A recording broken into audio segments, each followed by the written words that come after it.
Jacob Waters, a former Army Ranger who was recruited for a top-secret government experiment.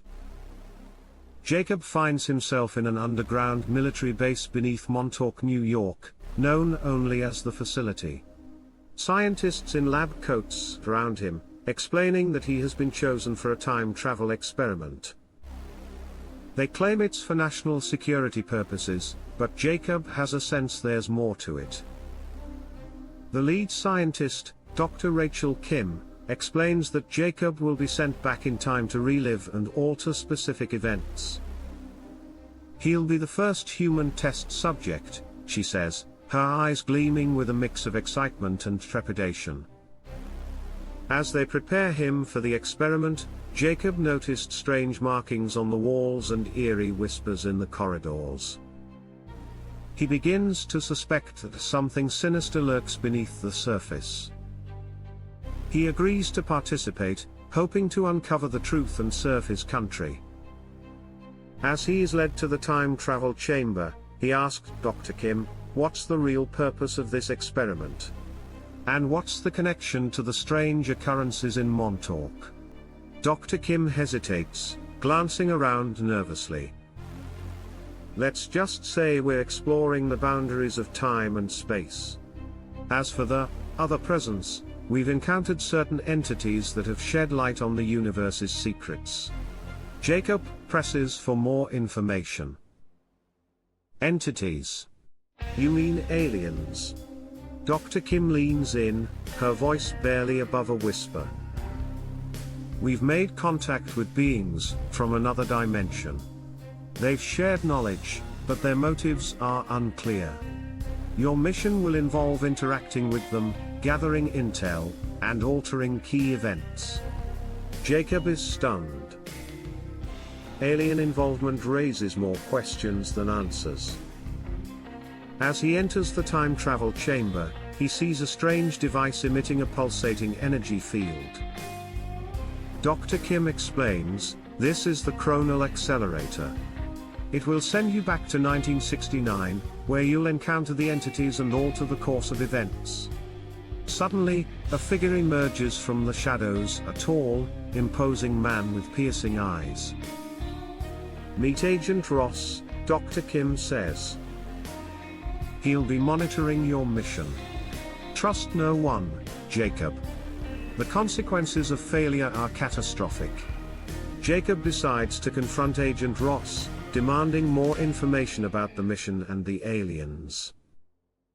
As he approached him, he gazes at you with an unreadable expression. "What do you want to know, Jacob?" he asks, his voice firm but controlled. "The truth," Jacob replies.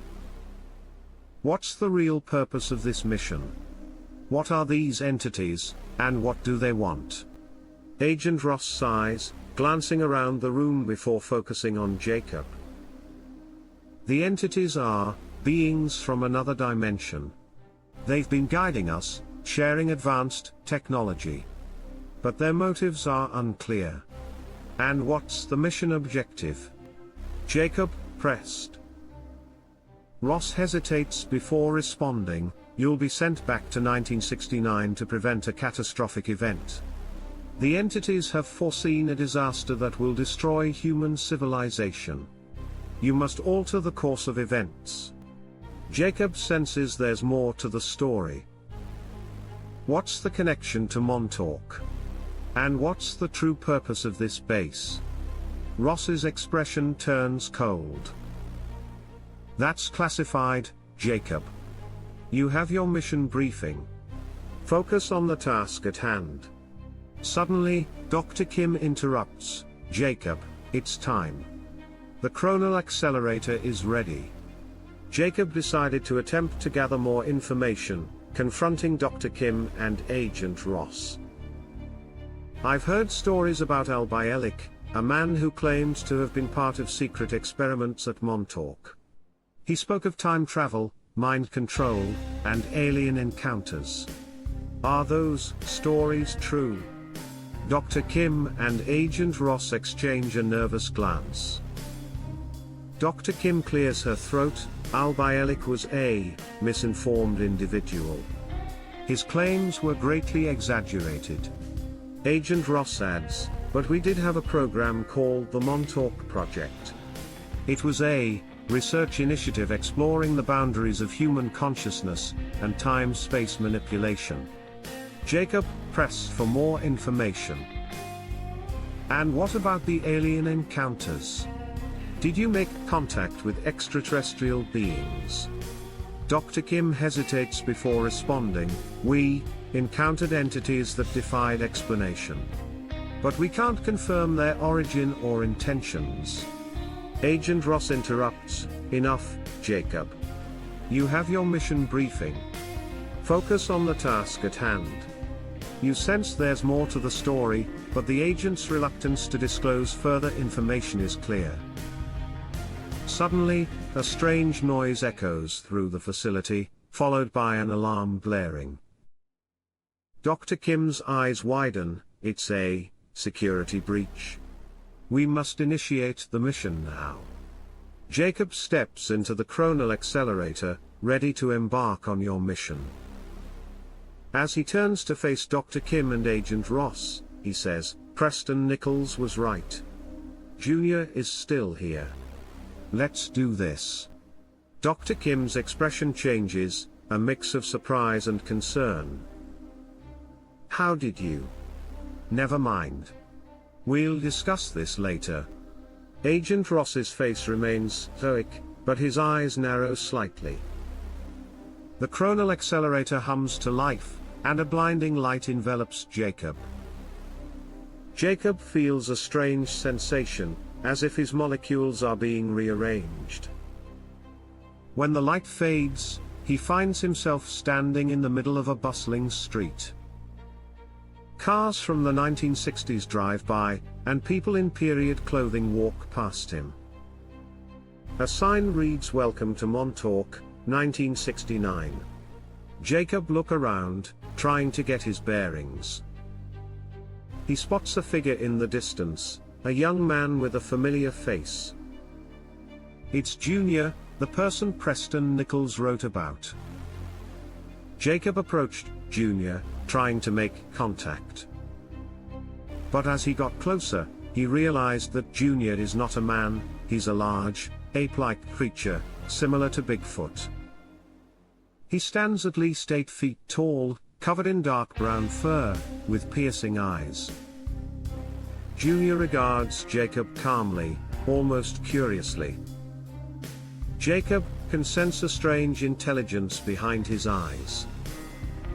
Suddenly, he speaks in a deep, rumbling voice, Jacob Waters. I have been waiting. Jacob is taken aback, unsure how to respond. Waiting for me? How did you know my name? Junior gestures to a nearby building. Come. We must talk. He leads Jacob to an abandoned warehouse on the outskirts of town. Inside, Jacob finds a strange array of equipment, including computers and futuristic devices. Junior begins to explain, I am a guardian, a protector of the time stream. I have been sent to guide you on your mission. Jacob is stunned. A guardian? What do you mean? Junior's expression turns serious. The catastrophic event you're supposed to prevent is more complex than you think. It involves a convergence of timelines, and a threat to the very fabric of reality. Jacob tells Junior about his mission, and the entities from another dimension. Junior listens intently, his expression growing more serious with each passing moment. When he's finished, Junior nods thoughtfully. I know about the entities. They are the ones who have been manipulating events from behind the scenes. And I know about the base. Camp Hero, where you were sent from.